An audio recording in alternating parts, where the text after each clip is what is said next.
Друзья, при легочных заболеваниях раньше был комплекс такой, у меня в наличии, это барсучий жир и бобровая струя. Сейчас появилась огневка пчелиная.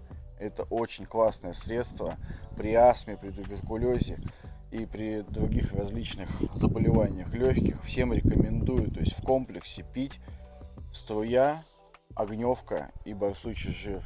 И ваши легкие скажут вам спасибо. Всем добра и здоровья.